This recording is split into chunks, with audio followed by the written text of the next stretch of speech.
And welcome to our third Coffee and Conversations, Create a Job Hunting Plan. So if you've been to any of our other events, some of the stuff we cover is going to overlap into that today, but this is going to look really specifically at how you kind of get yourself set up for looking for a job, internship, whatever it is that you're searching for. If you have any questions throughout the presentation, feel free to type them into the chat field. The chat field can go either to the whole audience if you're comfortable with that, but you can also send your questions directly to the organizers or to myself. I should show up as Praxis CPD. Yeah, I think that's all of my starting remarks. This will probably be a pretty short conversation, but yeah, we're gonna go ahead and get started and talk about getting your job hunting plan really set up. So this is everything you're gonna do to prepare and go through all of that.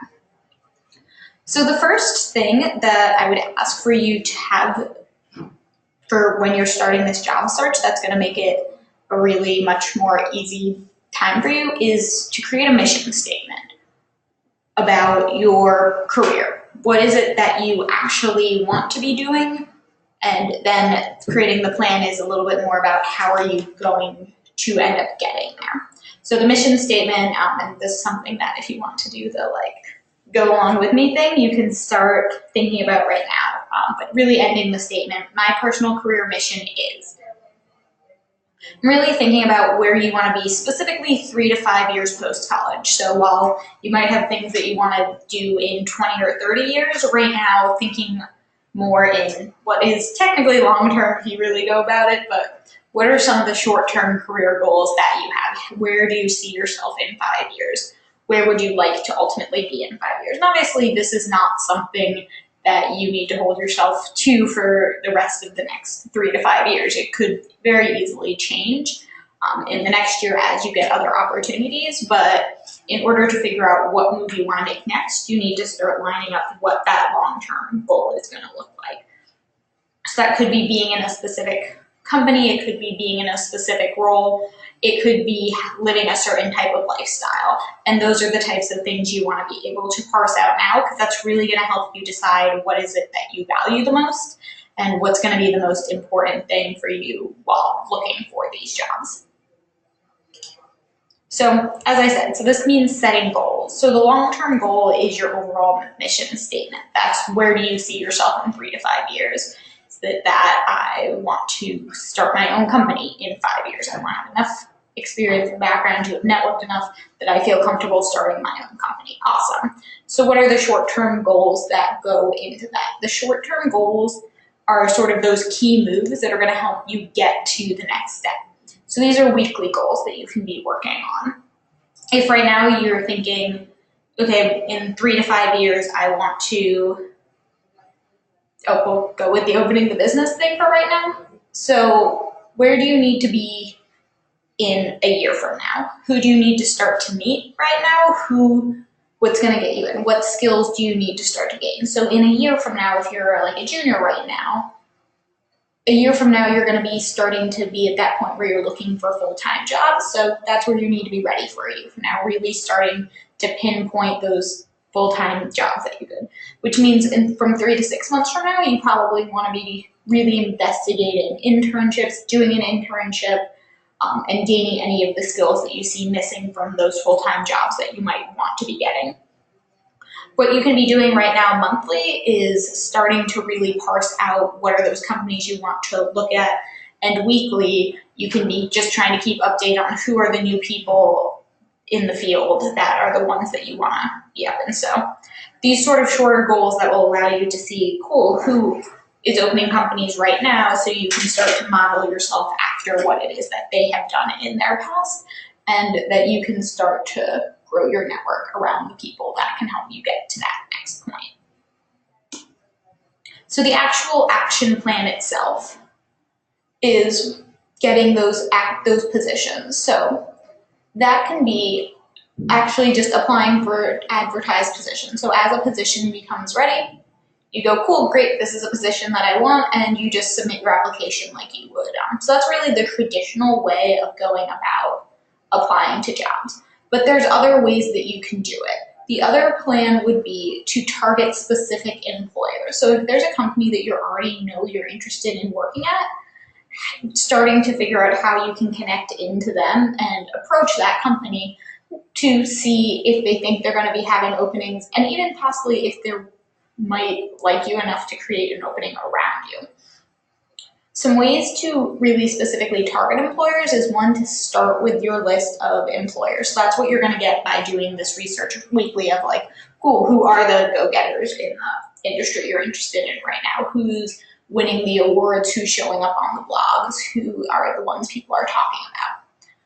So once you have that list of target employers, figuring out what you can do. Do they have job postings that you can apply for? Great. If not, how do you meet the people going there? One, just doing networking events, looking at your other internships, starting to see who the people that are already in your network, who are they connected to? What can they introduce you to anyone at this company? And then the other fun thing is LinkedIn. So LinkedIn has a really great capability of being able to show you other people and where they are. So I'm going to just pull up LinkedIn. I'm going to pull up my account right now. This is something, if you've ever had an appointment with me, I do all the time.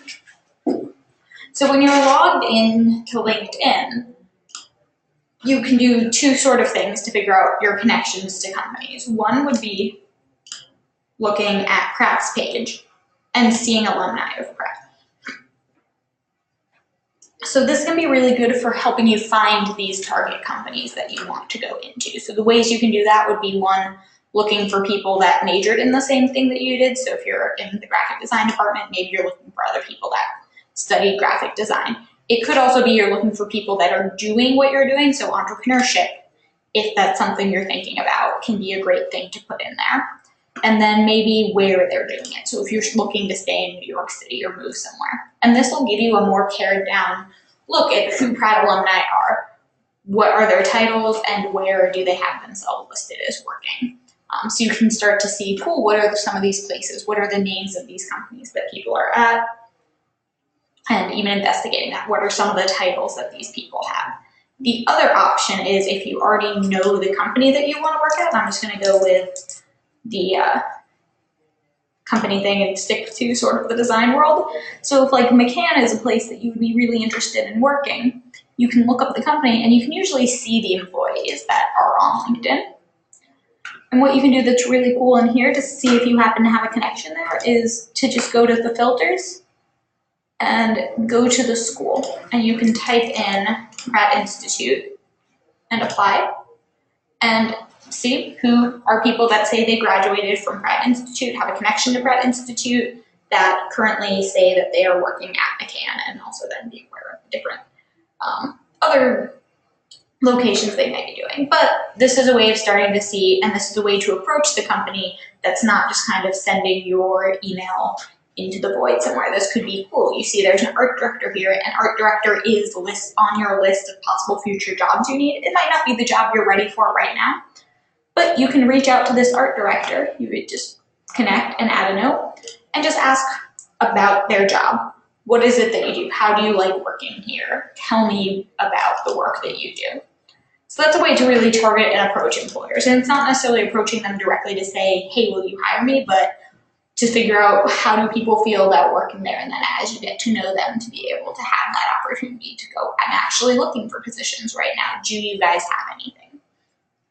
And then networking in a more traditional sense. So there's the LinkedIn version of networking, but then there's also the way of going to actual events, either around the city that are at networking events, or things that you wouldn't necessarily consider networking events, going to gallery openings to see who's there, going to trade shows, going just to as many different things as you can to start to meet people in the industry, going to talks that are being put on by the organizations around you, just to start to meet people in order to figure out, cool, what are the places that I can eat and go within that.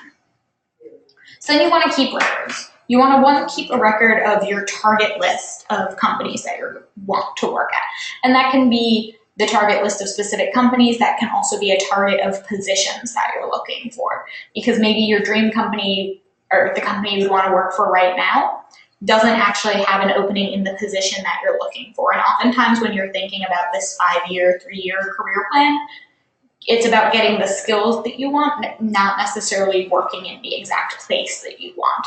Especially within the design world, most of the time you're moving up within the same company can be actually more difficult than if you move around to different companies and enter in at a company at a higher level than you would at the current point that you're at. So kind of keeping that running list going and adjusting it as it comes. Maybe there's a company that you really liked and then you started to talk to people that work there and realize they all seem to hate this place. Maybe this isn't a place I actually want to work anymore. Then you'll also, as you start to look at postings and as your friends and other networks start to grow and change and they go forward in their job searches, you'll start to see the types of titles that they have and what that means for the work that they do. In our design world, a lot of times a title means a lot of things. It can mean different things depending on your industry, but it may also be that the title has nothing to do with the specific job, that you can do something at one company under one title and something at another company under a completely different title. Outside of that target list, so that you can continue to revisit that, you want to just keep track of your schedules. When are the deadlines for the companies? If you're looking at internships right now, definitely trying to get as much track of those deadlines as possible. When are your meetings going to be with people? When are these network events happening? There's a lot of things that happen on a yearly basis that if you just kind of get that on your schedule and ready to go, you're not going to forget about it year after year. There's New York City, a lot of the book fairs that end up happening, a lot of the art fairs that end up happening are just great to know, hey, this is going to be coming up in October every year. I know it's in October every year. Just having it on your schedule ready to go so that if things happen to be hectic at that time, you're not going to end up missing this opportunity. Keep records of your contacts. These are the people that you meet along the way and the ones that you are going to be able to go into later on. Not just keeping track of like, cool, this is the person's name, this is their actual contact information. When is the last time you saw them? What is it that you talked about? As much as you can do so you can remember who this person is. So when you're looking at your records, you can remember how they might be able to help you down the road. And that could be that, yes, they mentioned that they have their significant other works at this place. Good thing for you to remember and know when you're looking for your contacts later and when you're looking to make your next move. That's someone that you'll know you want to keep in touch with over time. Keep records of the actual listed positions that are out there. As they're going through, that's the same thing. You want to keep track of the deadlines for those positions, but what are the positions? What are they for? What is it they're asking for? Where was it posted?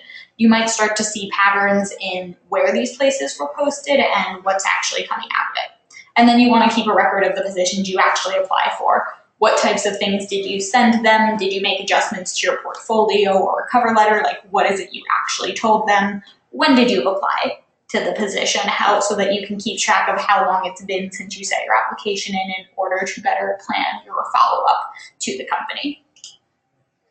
So then the last part of this plan is reflecting. And this is reflecting on a weekly basis, a monthly basis, a half-year basis, on the lessons that you've been able to learn. What is it that you have been taught by other people? What is it that has come up along the way that's going to really teach you something either about the industry that you're looking into or the overall career path that you're going through? How can you improve yourself? What skills maybe are you seeing that you're lacking as you're talking to other people in this industry?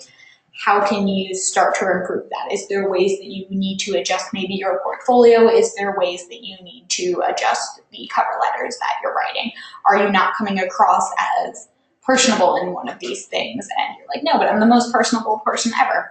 That means there's adjustments that need to be made, and then you can get yourself on those next steps. It may be you get through all of this and you're like, cool, I'm exactly where I wanted to be from 6 months from before. Now you need to figure out where's your next step from there? Where do you need to be in the next 6 months to get onto your new track of where to work? I'm gonna look and see if I can find an old document because I just thought of this, but one of the things that we used to do in this office is sort of career maps, but I think we may have done these as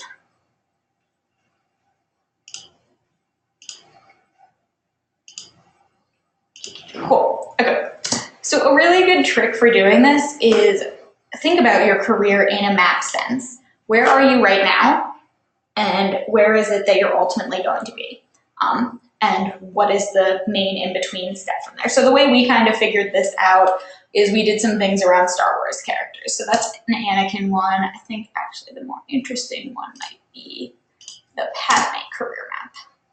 So if you're looking in the case, I'm assuming you've seen Star Wars before. What are the original goals? So originally Padme overall was looking to care for the socially weak. That was what that goal meant. So in order to kind of hit those goals, she would volunteer for the refugee relief movement. She entered a legislative youth program because she saw the way that politics allowed her to continue to grow the care for these weak. Sort of growing into the next level of the apprentice of the legislature and becoming a full apprentice by age 11. So that's it is. Cool, so I've entered this youth legislative program. Now the next thing is get into the apprentice legislative program because that's the next step in being able to become the princess, and that's where she was though. Because this fit into her overall goal of wanting to care for the socially weak, and the way she saw that happening was to get political power in order to help oversee that. So next to there was when she became the queen of Naboo, which she was the princess and now she's the queen. And that was just kind of the next career step that happened because of the circumstances around her. And that led her to the opportunity and her interest in wanting the chance to make a difference to the people of her home planet as a whole. So not necessarily just focusing on the socially weak in general, but really looking at her entire people.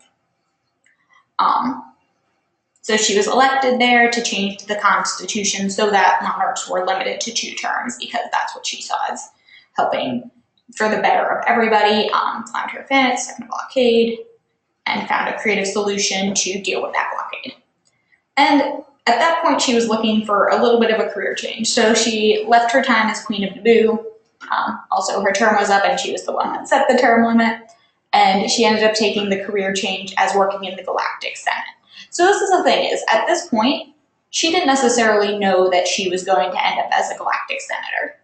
And you don't necessarily know. And you can see, though, throughout time, how these things build up and create your overall goals. So these small goals are going to lead you down other paths that you might not expect. But some of the things we can learn from this is really finding about your values early on, and how can you use that in your job prospects. If social good is something that you really want to focus on, then you may want to focus on the nonprofit sector more than the for-profit sector. But the other option in that is maybe you focus on working in the for-profit sector in order to gain money so that you can later use in the non-for-profit sector to do something. It's hard for the sake of doing the job, not for being rewarded. When you like what you do, you're just happy to do the work that you're going to be getting out of it. And be open to new positions that emerge because of your success. So just because maybe at this point she was like ready to not be part of politics anymore, a new position might come out because people liked you so much. And it's up to you at that point to decide if that's the correct move for where you want to be. How does that align with your personal values, and maybe how does that align with your goals? And if it doesn't align with your goals, that's totally fine. Maybe it's time to change your goals, or maybe it's not the right position for you to go into. Trying to see what else. So we're going to look at the Anakin one a little bit closer now, because this is also a completely different one. So he has an original same goal of caring for the socially weak. That was kind of one of the things that he was an advocate for. This is the same, sorry, this is not the right. Okay, I don't know if we have the Anakin. There we go, Anakin Skywalker. There we go. Okay, so his original goals: escape slavery, become a Jedi, and continue to practice his art. In this case, it was his art of robotics. So in this case, he did some networking and connections by meeting Qui-Gon Jinn, and that kind of happened by chance, but he kind of utilized that, continued to work with them, and did what he could to help them out. And from that, he's able to get an apprenticeship. So cool. So he's gotten his internship to hopefully get on his way to becoming a Jedi, and he's done with his slavery thing for right now. So someone leaves the job, but he's able to continue his apprenticeship with a different person there. And that's a new network, that's a new connection that he gets. And then he, over the next 10 years, stays with the same company and gets the job and promotion from that internship. Awesome. So then that's where you kind of see him here. So that's his as a 10-year job. So from there, he's kind of interested more in his new goal is no longer, because he's already hit his goal of becoming a Jedi. He's escaped slavery. Whether or not he's continuing his practice, he eventually gets back to. In this case, now his goals have changed. Now he's more interested in really starting a family and getting married, because this is when he's kind of fallen in love with Padme at that point. So he's been offered a promotion by his original employers, but that might go against his current values about spying on the president to do that. And then on the other side, he's given another deal that fits better with what he really wants to do right now. It'll allow him to be with the person that he loves. It'll allow him to have that family. So he takes the other job. And that kind of spirals into whatever it spirals through. And he ends up following over this other path because it matched with what it was he was looking for right now. So as much as his original goal was to become a Jedi, which he still technically is later on, the final goal ended up being that he wanted a job that would have the flexibility for the life that he was looking for. Yeah. So that's really what I have to say on the job process. If any of you have questions, you can definitely put them in the chat field, but yeah, that's the end of this presentation. As I said, this one was pretty short. We will have another one next week as well. I'm not sure what the topic of next week is off the top of my head. I believe it might be cover letters next week. But you can sign up for that online. And yeah, I'll stay on for a few minutes if you have questions specifically about how you can go about sort of creating this plan. But otherwise, that's all for today. Bye.